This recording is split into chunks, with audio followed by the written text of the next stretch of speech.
हम table tag फिर से बनाते हैं, फॉर्म टैग क्रिएट करते हैं। तो उसके लिए HTML आ गया, उसके अंदर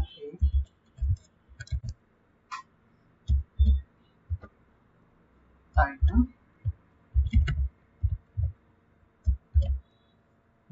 उसका नाम देते हैं फॉर्म नाम दे दिया, टाइटल क्लोज, हेड क्लोज। उसके बाद बॉडी टैग चालू कर देते हैं, बॉडी टैग चालू कर दें, बॉडी के अंदर फॉर्म टैग चालू कर दें। फॉर्म के अंदर मुझे क्या चाहिए, सपोज इनपुट चाहिए। जो पिछले लेक्चर में देख लिया था, पिछले लेक्चर में हमने डायरेक्टली देख लिया, लेकिन इसको क्रिएट कैसे करते हैं वो हम आज देख लेते हैं। पहले लेक्चर में, सेकंड में इनपुट टाइप, उसके अलग अलग टाइप्स लेते हैं। Type is equal to text. अभी जैसे कि देखो मैंने यहाँ पे टेक्स्ट ले लिया है, लेकिन टेक्स्ट के अंदर क्या होता है, हमें उसका नेम दे दिया मैंने। उस टेक्स्ट बॉक्स को मुझे नेम देना है, क्यों देना है, तो उस टेक्स्ट को जब मुझे CSS प्रोवाइड करनी है तो CSS में उसके एट्रीब्यूट के हिसाब से भी दे सकते हैं। जैसे कि एट्रीब्यूट है मेरा टाइप टेक्स्ट, अभी टेक्स्ट बॉक्स तो अलग अलग हो सकते हैं, लेकिन नेम के साथ अगर दोगे तो सिर्फ उसके ऊपर भी होता है। जिसको मैंने इसके नाम दिया txt1, टेक्स्ट बॉक्स 1 बोल के। उसके बाद नेक्स्ट है वैल्यू। अभी वैल्यू की जगह हम प्लेस होल्डर भी ले सकते हैं। पहले देखते हैं वैल्यू से क्या होता है। यूजर नेम दे दिया। उसके बाद मैं और एक टेक्स्ट बॉक्स लेता हूँ, input type is equal to button या फिर कलर लेता हूँ, ओके। और उस बटन को नेम के लिए हम यूज करते हैं यहाँ पे कलर वैल्यू,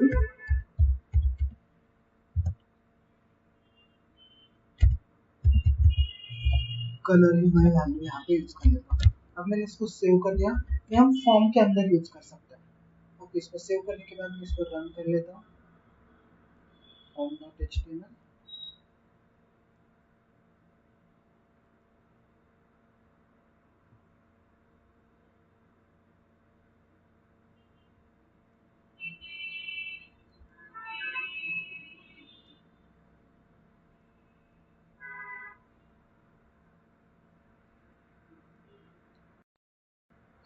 आ गया। यहाँ पे मेरा यूजर मैंने जो भी बनाया था वो यहाँ पे मुझे क्रिएट हुआ है। लेकिन देख लो अभी जो यूजर वैल्यू के अंदर मैंने जो डाला था वो कट नहीं हुआ है। मुझे उसको क्या करना पड़ेगा, मुझे कट करना पड़ेगा, उसको मुझे कट करना पड़ेगा बाद में। उसके बाद ही जैसे कि आप यहाँ पे देखो यूजर नेम जैसे कि वैसे आता है। यहाँ पे अगर वहां पे मुझे टाइप करना है तो ऑटोमेटिकली डिलीट होना चाहिए, लेकिन यहाँ पे डिलीट नहीं होता, मुझे यहाँ पे डिलीट करना पड़ेगा, बाद में वो डिलीट होता है। उसी तरीके से दूसरा इनपुट लिया था मैंने कलर का।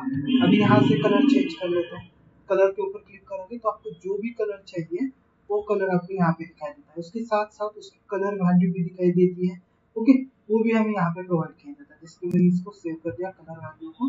कलर मुझे कौन सा चाहिए, रेड चाहिए, तो देखो रेड कलर। इसकी कोडिंग करनी पड़ेगी, बाद में वो कलर हम असाइन करके ले सकते हैं।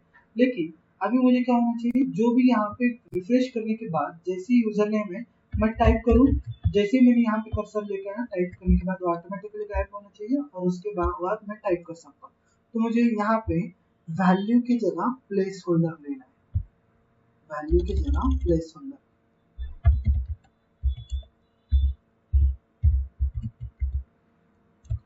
प्लेस होल्डर सेव कर दिया। सेव करने के बाद अब इसका आउटपुट देख लेते हैं।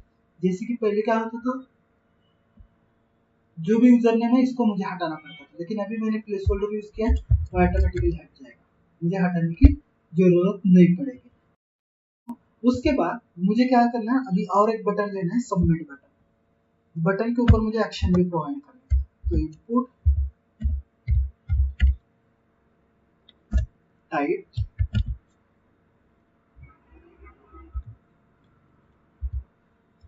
Type is equal to submit. या फिर आप बटन ले सकते हो, उसके बटन के ऊपर नाम भी दे सकते हो। सबमिट नेम, उसका नेम दे दिया मैंने सब। उसके बाद वैल्यू, इसको वैल्यू ही देना है, प्लेस होल्डर नहीं देना आपको बटन को। अगर टेक्स्ट है तो ही, टेक्स्ट या फिर पासवर्ड है तो ही आपको इसको क्या करना है, आपको वैल्यू देना, सॉरी प्लेस होल्डर देना है, अदरवाइज वैल्यू ही देना है। Value is equal to submit. इसको सेव कर दिया।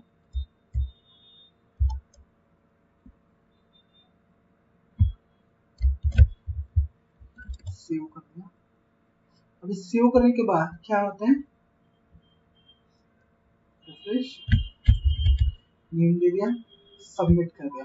सबमिट करने के बाद क्या होता है, जो मैंने यूजर नेम यहाँ पे इंसर्ट किया है वो यूजर नेम जैसे कि वैसे यहाँ पे मुझे क्या करना है, शो किया जा रहा है। तो उसके लिए हमें यूज किए जाते हैं मेथड्स, फॉर्म के अंदर जो हमने बताए थे मेथड्स। तो उसका एट्रीब्यूट है method. Method is equal to, पहले यूज करते हैं गेट मेथड। गेट मेथड से आउटपुट क्या आता है वो चेक करते हैं, उसके बाद हम यूज करेंगे पोस्ट मेथड। अभी रिफ्रेश,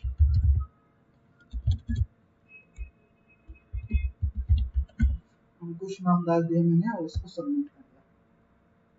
सबमिट होने के बाद वो अपडेट हो रहा है क्या, नहीं हो रहा, जैसे कि वैसे आपका यहाँ पे हैशटैग बोल के आ रहा है। सबमिट बटन के ऊपर क्लिक कर दिया, हैश सब, उसका नेम जो है वो नेम भी हमें यहाँ पे प्रोवाइड किया जा रहा है। उसको एक्शन क्या दिए, सबमिट दे दिया। उसके बाद हमने एक टेक्स्ट बॉक्स यूज किया, कलर यूज किया। कलर कोड कौन सा है हमारा, देख लो यहाँ पे 023000000 एक कोड है हमारा, देख लो इधर यहाँ पे आ गया 000। ब्लैक का कलर, जो ब्लैक है उसका कलर देख लो, कलर कोडिंग क्या होती है तो आपको यहाँ पे शो की जाती है। आगे कलर कोडिंग, ये कलर कोड भी आपको यहाँ पे शो कर रहा है, 23 कलर है उसका। ओके, बाद में 0000 है। उसके बाद टेक्स्ट बॉक्स 1, उसके अंदर हमने क्या किया है, गेट डू, ये नहीं होना चाहिए, ये जो है ये मुझे शो नहीं करना चाहिए, ये हाइड होना चाहिए। तो उसके लिए हम यूज करते हैं मेथड पोस्ट।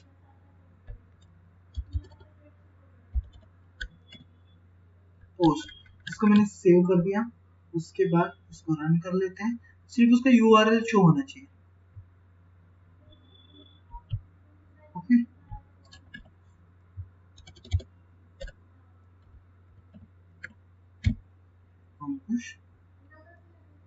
ओके शो हो गया, ऑटोमेटिकली सबमिट के ऊपर जा रहा है।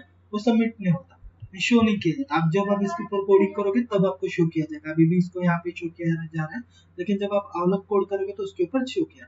उसके बाद नेक्स्ट है, अगर मैंने यहाँ पे कुछ भी नाम नहीं डाला है और सबमिट करो तो सबमिट नहीं होना चाहिए, वो आपको क्या चाहिए, रिक्वायर्ड चाहिए। तो यहाँ पे आपको ऐड करना है।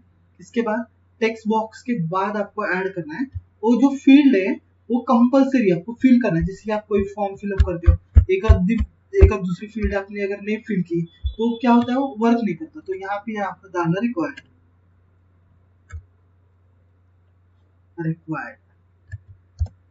ओके, और इसको सेव करना। जैसे आप इसको सेव करोगे, सेव करने के बाद जैसे आप इसको एग्जीक्यूट करोगे, यस कंटिन्यू, अभी मैंने यहाँ पे सबमिट कर दिया, सबमिट नहीं होगा। वो क्या चाहिए मुझे, required, please fill out this the field.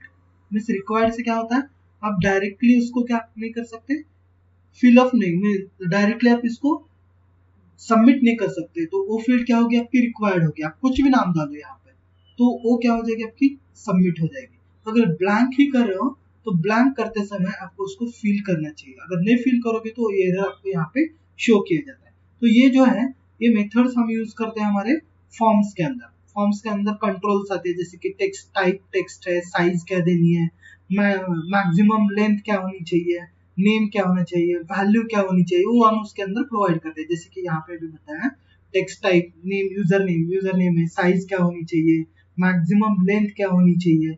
उसके बाद आपका नेशनलिटी क्या होनी चाहिए, input text type, nationality, country, size, country वगैरह यहाँ पे आपको प्रोवाइड किया जाता है। Name is equal to country, तो ये आप यहाँ पे प्रोवाइड एक फॉर्म क्रिएट करके ले सकते हो।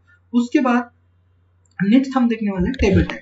टेबल टैग किसके लिए यूज किया जाता है? पर्टिकुलर डेटा है, उस डेटा को हमें क्या करना है, पर्टिकुलर फॉर्मेट के अंदर हमें शो करना है। जैसे कि हमने अभी इसके पहले लेक्चर में हमने एक फॉर्म बनाया था, लॉगिन फॉर्म, उसके अंदर हमने टेबल देखा, टेबल के अंदर अगर एडजस्ट करना है तो टेबल यूज करके कर सकते हैं। तो पहले तो एक टेबल क्रिएट करते हैं, नॉर्मल टेबल, टेबल नॉर्मल देखते हैं उसके अंदर क्या क्या होता है, उसका एट्रीब्यूट क्या होता है, टेबल टैग यूज कर दिया।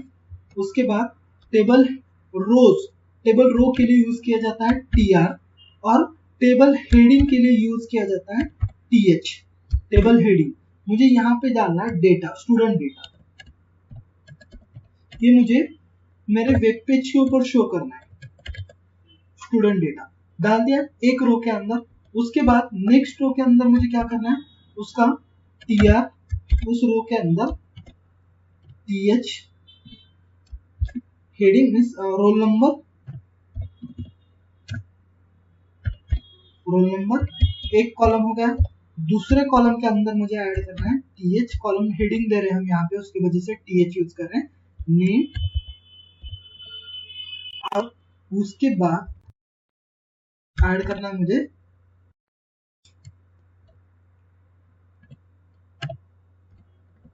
मार्क्स, ऐड करना है, सॉरी इसको भी th चालू करना पड़ेगा, th चालू कर दिया, मार्क्स इसके ऐड कर दिए, ये हो गया रो। अभी इसके अंदर मुझे क्या करना है, डेटा ऐड करना है। तो डेटा ऐड करने के लिए जैसे कि अभी इसको पहले रन करके देखते हैं, रन करने के बाद क्या होता है देखो, इसको हटाता हूँ, सेव कर दिया, रन करने के बाद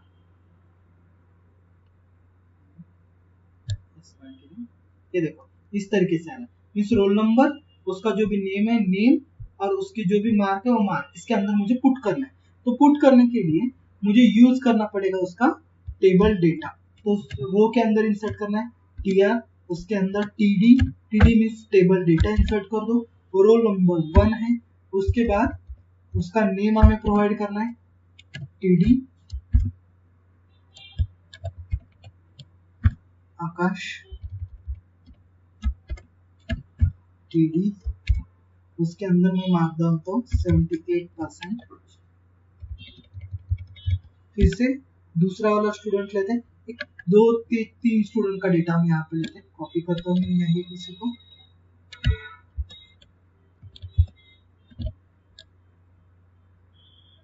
roll number 2, roll number 3, name change कर देते हैं,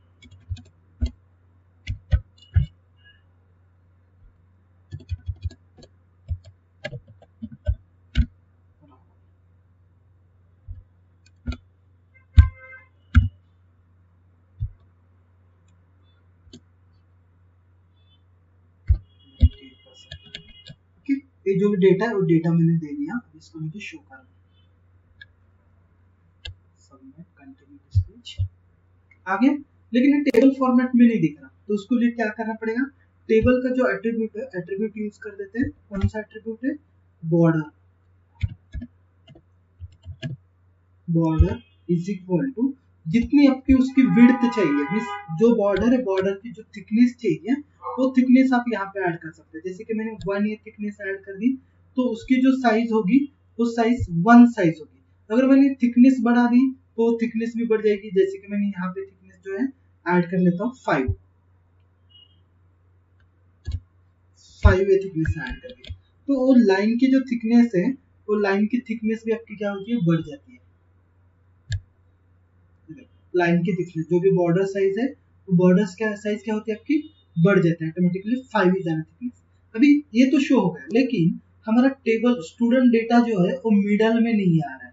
तो उसके लिए कल जैसे हमने देख लिया था उसी तरीके से हमें यहाँ पे स्टूडेंट डेटा जिस कॉलम में है, रो में है, उसको क्या करना पड़ेगा, स्पैन, कॉल स्पैन, कॉलम को स्पैन करना है। कितने कॉलम को, 3 कॉलम को मुझे स्पैन करना है, क्योंकि रोल नंबर का एक कॉलम है, नेम का एक कॉलम है, इन 3 कॉलम को मुझे क्या करना है, एक स्पैन करना है। तो उसके लिए मैंने कॉल स्पैन यूज कर दिया 3। तो अभी क्या हो जाएगा, वो स्टूडेंट डेटा जो है वो मिडल में आ गया। उसके बाद ऑटोमेटिकली ये क्या हो गया, अरेंज हो गया। उसके साथ अभी मुझे इसकी क्या करना है, हाइट और विड्थ बढ़ानी है। तो भी आप यहाँ पे एट्रीब्यूट यूज करते हो हाइट और width, height is equal to, मैंने दे दी 200 की हाइट लिख देनी है, और विड्थ भी 200 की यूज करेंगे। 200 है 200, ये मेरा हाइट और विड्थ हो गई इसके अंदर। ओके, आ गया। अभी कई बार क्या होता है, जैसे कि मार्क्स जो है, वो मार्क्स को मुझे क्या करना है, स्पैन करना है। कॉलम को तो किया, उस तरीके से रो को कर सकते हैं क्या?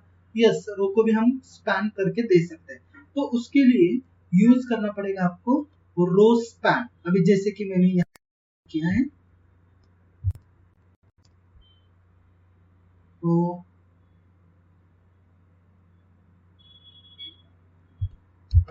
इसको TR TD, और उसके बाद डायरेक्टली मैं ये ऐड कर देता हूँ उसके जो मार्क्स हैं, वो मार्क्स ऐड कर देता हूँ 5, सॉरी 88%। इसके राहुल के ही मुझे मार्क क्या करना है, ऐड करना है। तो उसमें सेव कर दिया इसको। उसके बाद सेव करने के बाद इसको रन कर लेते हैं। ओके, देखो यहाँ पे आ गया।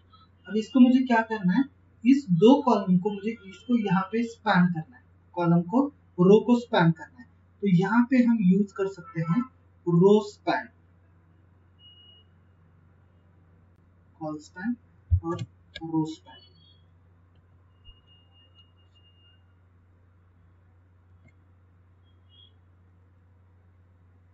रो स्पैन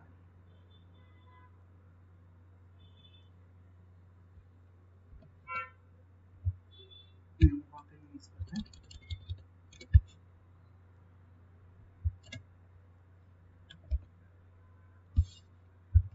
रो स्पैन कितने रो स्पैन करने हैं, 2 रो हमें स्पैन करने हैं। सेव कर दिया।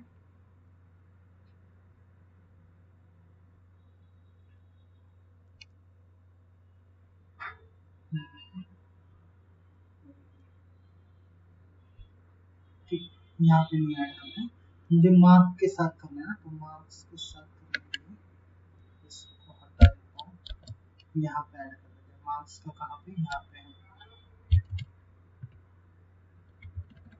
रो स्पैन कर दिया।